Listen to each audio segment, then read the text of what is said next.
What's up, y'all? Cliff Williams here from Not Gospel Studios. I am joined today with my good buddy Joel Jackson. We are going to just have a fist fight and let you guys hear it. Just kidding. You're so into That was it. all natural. That was not even a planned yawn. That was all natural.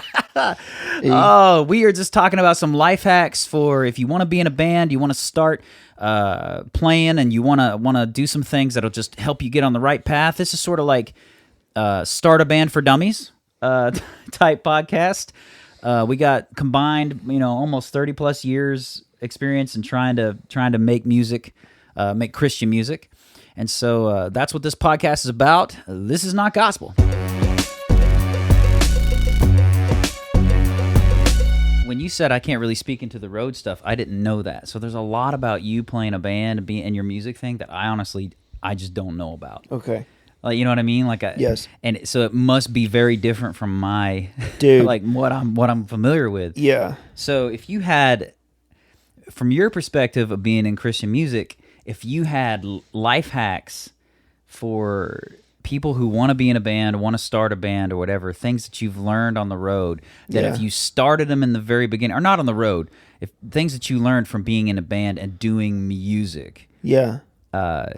that you wish you'd known in the very, very beginning, what are some of those things?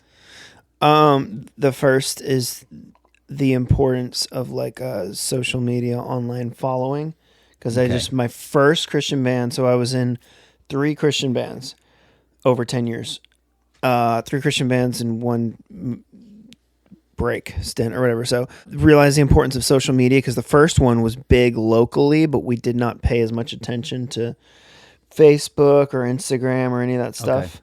So that's really important. Well, and I feel like you and I have had similar conversations like this a bunch, and we've never been able to effectively record it. So I think the devil don't want new bands to know what we're talking about or hear what we had to say. Well, in the first band, when it stopped, all the fans stopped and everything stopped, and I remember being like, "What happened?"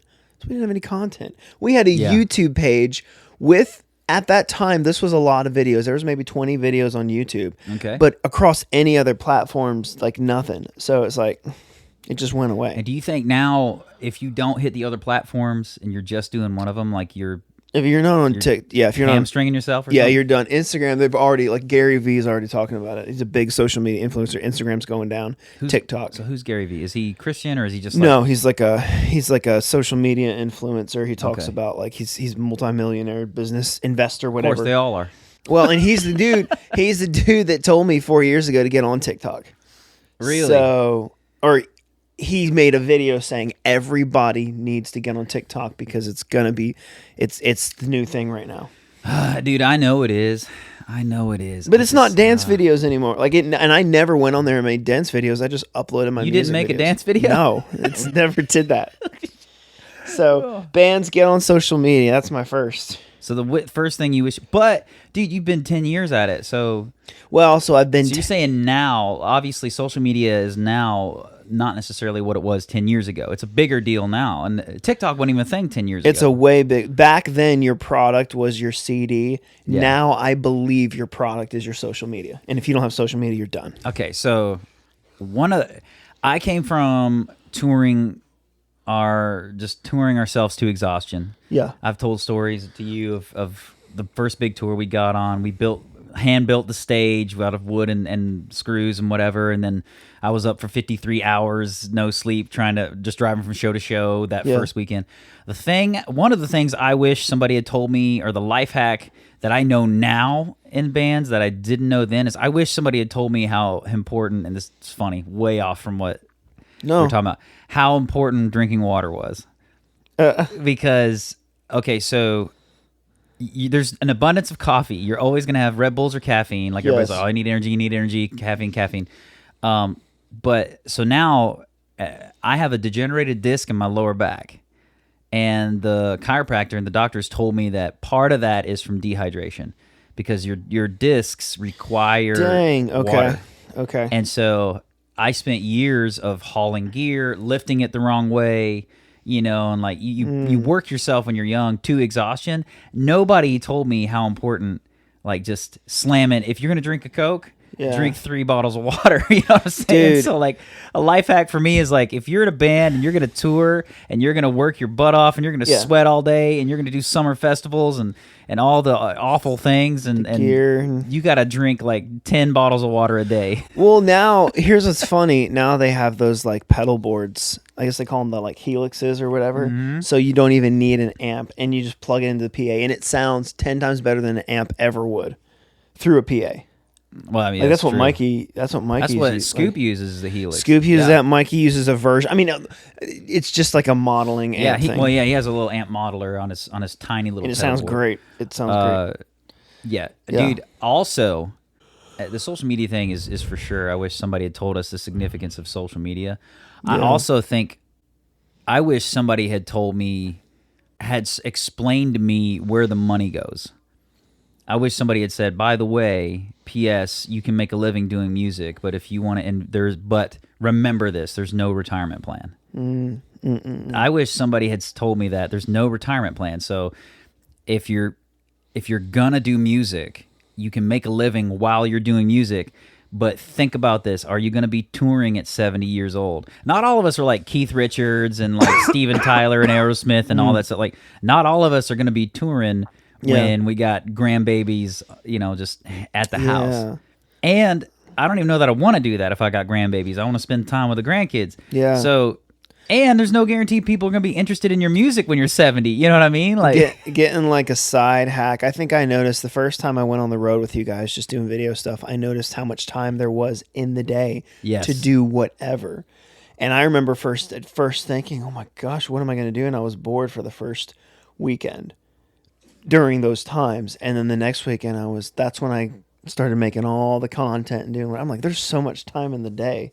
Yeah, dude. To do, I mean, even if it's 3 hours, that's a lot of time. Well, in side hacks, what are in your head, in your mind, dude, like the practical side hacks for a musician? If you're a musician, you should learn how to record other bands, to take photos of other bands, and do videos of other bands, because then that can turn into realtor videos. That can turn into wedding videos. Like everybody quickest way to learn that. What's the quickest way? Like just get it, and go do it. Like.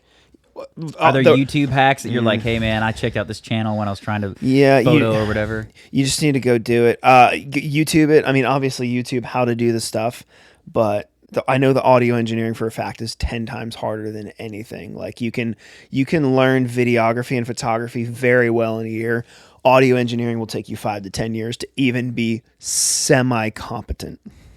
It's because your ears have to learn what the sounds are. That's what I've learned. Yeah. Well, but you can make a good living off of that, I'd assume, while doing that's how I'm able to go do my shows now is people hire me to do that so I don't have to go work 9 to 5 at this place Monday through Friday or whatever. But you and I may feel a little different on this one thing I'm going to say. Okay. Like I feel like if you're going to get a side hack, side hustle, let's say, I'm more in the camp of find something you're passionate about. Oh, that's your side hustle. Yeah. And I'm wondering if you're more like, if you're passionate about music, it doesn't necessarily matter if you're passionate about your side hustle as long as you're good at it and you can make money. Yeah, well, and the thing is finding I guess you could work on someone's car when you're home. Like whatever, it's whatever is going to allow whatever side hustle you can have that allows you to do your touring or playing your shows. And I don't want people to think this. I'll speak to y'all out there listening for a second. I don't want you to think that it's just musicians griping and complaining about money. I want to make it practical sense. We've tried this before, but here's a practical analogy. Let's say you made 6 figures a year. Let's say you had a number one single go number one on each one of your records for like a month out of the year. And you made $100,000 a year. If you did that for 10 years, you're 10 years older, you've made $100,000. You probably spent $40,000 a year in expenses, home, mortgage, cars, whatever. And you're left with about $50,000 a year. We talked about that's $500,000 at the possible of just pure savings. If you don't ever spend anything, $500,000 in pure savings and after a decade. And then it's like, well, what do? That's your retirement plan, I guess, the money you made. If you don't want to ever spend any of it and buy anything, that's your retirement plan. But the thing is, you're trying to retire at 35, 40 years old with $500,000. You've got 30, 40 more years to go. $500,000 won't last you that long. Yeah. So the importance and significance, it's not that you can't make a living doing music. It's just that you got to think about how you're going to make a living when music is done. Pro wrestlers do the same thing, man. Like, I'm super into wrestling because I'm also a little bit of a redneck and everybody knows it. But like, and it's super real. I know it's real. Just kidding. It's all predetermined. We know this. But pro wrestlers are the same way. They know that they only got 10, 15 years, 20 years max maybe that they can really do it, that many days a week before their body gives out. Yeah. And so they're like, I'm going to make a living. What am I going to do with it? Where's it going to go? True. And so Austin did business school. You did photography, videography. Yeah, my band just needed stuff, so. No. Oh, yeah. Well, it's like I learned how to do all that over the years. And do you say necessity can make it happen? So, like, the way, if you want to learn how to do videography, buy a camera and start posting online your stuff for your band every single day, and you'll be looking at it, and then you'll be comparing it to other bands and be trying to make your stuff look like that, make it better and better and better. Yeah. Like, that's kind of the way. That's the way. Yeah, that's the way that that's the way that I went about it. And if I just had not stopped and started projects, I'd probably be somewhere way better. Because I've been doing Christian music for 10 years, but I've only been doing my current brand for a year, and it's exploded beyond any of those things before, like years beyond any of those things before. How important do you think for a band it is to a Christian band to plug into a church? That's the life. That's what I did this time, is actually plugged in. It's the lifeblood of your support. I think it's important if you've got a whole band, try to get each member at a different church, because then you get all those members become fans. That's what we did. You're saying don't all go to the same church? Oh, heck no, unless it's a big church. Okay. Like, it's just, you don't like. And you're talking about for like utility purposes, for like resources, to have more resources. You're plugged into more churches. You got a bigger church body. Yeah, but I mean, people aren't gonna. They're not gonna really care about your band, and they're not gonna give you money. They're just gonna be fans and support and share all your stuff. It's, if you are in a local band, that's why right now, currently, me looking for a church, I've been out of a church for about 3 weeks now, and I'm looking for one right now to lead in, because I have to be based out of that, because I need that support. Of, here's the fans, and they're going to be sharing stuff and following, because that's where all your fans are there at church. How many covers did you do versus originals, and how significant do you think it is doing good covers versus just doing your original songs? Okay, so I experimented with this. When I did a bunch of covers, full length, 3.5 minute covers, I was doing one every week from January 2021 to June. So that was like a bunch. And people were like, yeah, man, like, they were like, yeah, Joel's our worship leader. That's cool.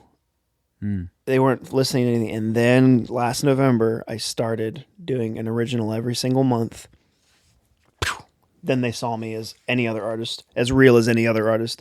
And they were like, oh, I love your music. I love your new song.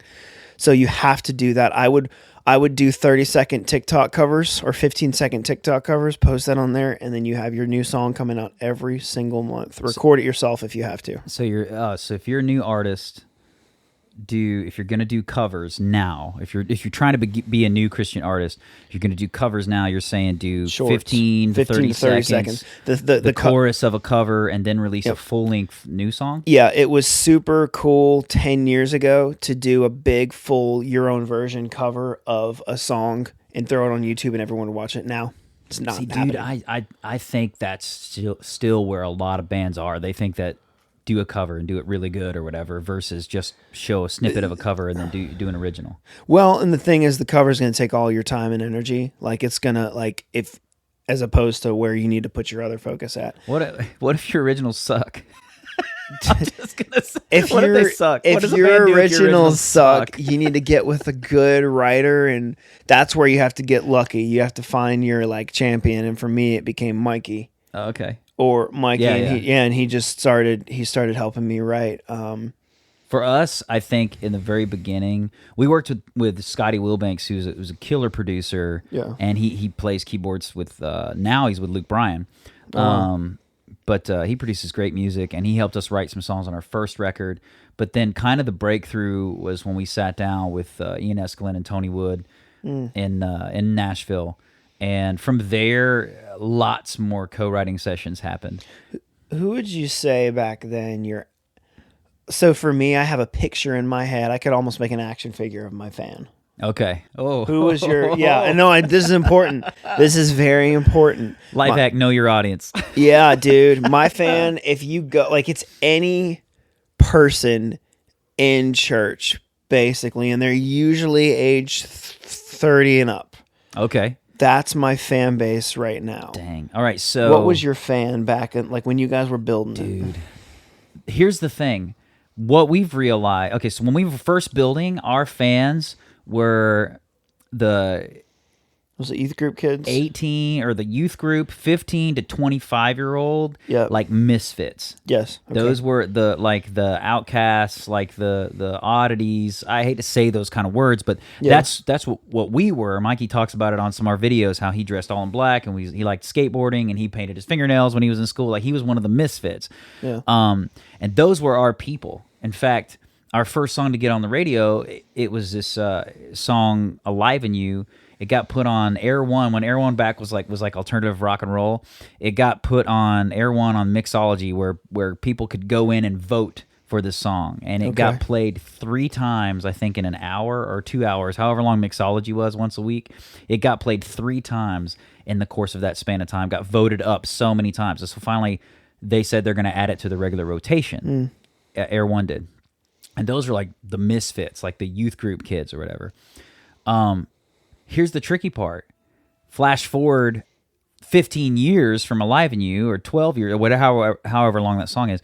Those are still our fans, which means our fans are now 35-year-olds, 35 to 40-year-olds. So now, back then it was youth group kids, and now our fans are people like me and my wife. They're the Beckys and the Pauls of your church. You know? Dude. Like, that's these grown-ups, and there's nothing wrong with that. We love our fans. Dude, people, the older you get, people deal with way more life problems, and I never look at that as a problem of like young people, most of their lives are good and they haven't dealt with anything yet.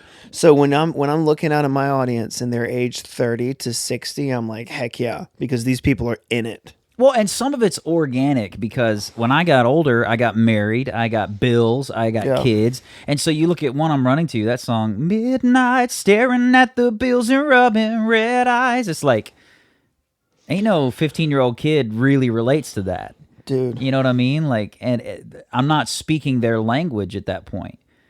And it's almost odd if I'm pushing 40 years old trying to speak their language. It's a little weird. Yeah, I think I was doing, like, back 10 years ago, I was doing some like emo type thing, and that's like Sleeping with Sirens was on the radio, and it was like, so that was what all those kids were into back then. But like now if you listen to Arms of Jesus, that's my newest song. It's basically Phil Wickham worship. So like obviously dude, you got killer songs. The stuff that you and Mikey came up with is killer, man. Like, for real.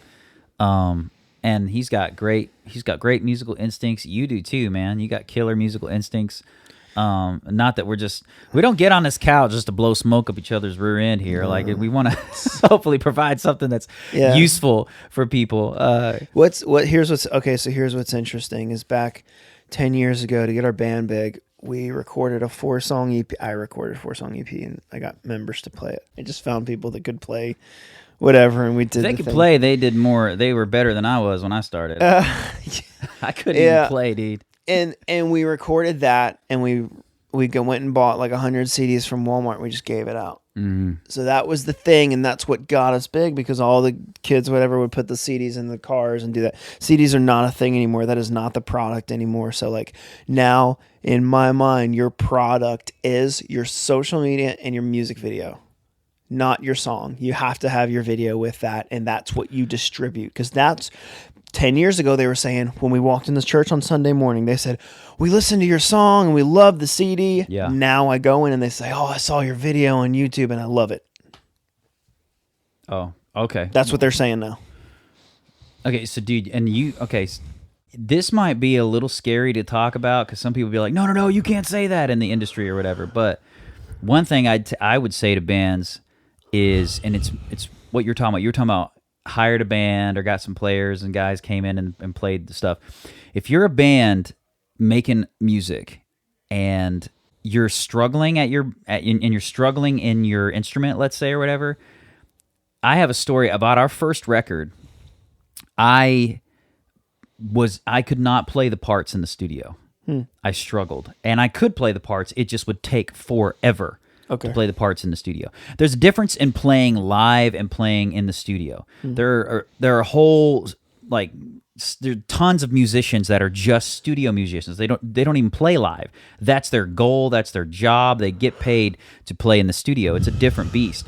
And if you're a band coming up and somebody says, hey, we can get a player to play this part or whatever, my advice to that band is to don't just stove up and be like, heck no, like, no way, it's our music, we're going to do it. You have an opportunity to make a better song from someone who's willing to partner with you and share their talent on your record, and then you learn those parts to play live.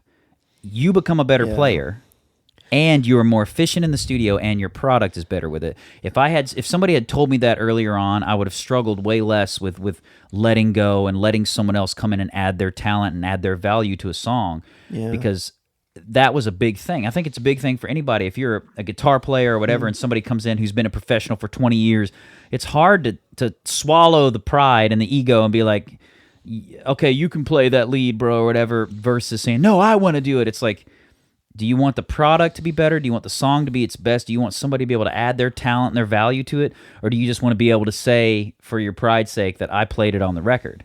Yeah. You know, and so one of the things that I could say as a life hack is don't be afraid to let studio musicians come in and add their value to your song. Yeah. And then you learn the parts and perform them and deliver them live. Well, and here's like, okay. So Arms of Jesus is the best received song I've ever had. That's what me and Mikey did. Dude, I didn't write that song. I barely played on that song. I sang on that song. And it's the best received song I've ever done. So, that is an example of me, someone driving a ship in all bands, being like, okay, no, this is great. I love it. I was in the room and I could like contribute a little bit, but like, so I would say drop the ego, because that is the best song I've ever had receive, and my fans respond to that better than any other song. And I'm like, cool. Hold on, Judah. Shh. Hold on, buddy. Just a minute. Shh. Be quiet. Judah. Shh. What now? Okay, hold on. Hold on. I'll come in there in just a second, okay? We'll say this to say what you're saying, to validate what you're saying. Aerosmith, world-class band. They only have one number one song in history, if I'm not mistaken. You can check this out. One number one song. Do you know what it is? What's that? I Don't Want to Miss a Thing. They did not write it. Yeah. It was written by some chick behind a piano. Yeah. Yeah. You just drop the ego and walk in, because you can write those songs, but sometimes it just go with the flow. Yeah. Just go with the flow. Thank you guys so much for watching and tuning in to this episode of the Not Gospel Podcast. Don't forget to like, share, comment, and subscribe. Smash that notification bell if you want to be notified whenever we release new content. Keep supporting quality independent content, and as always, keep being awesome, because that's how God made you.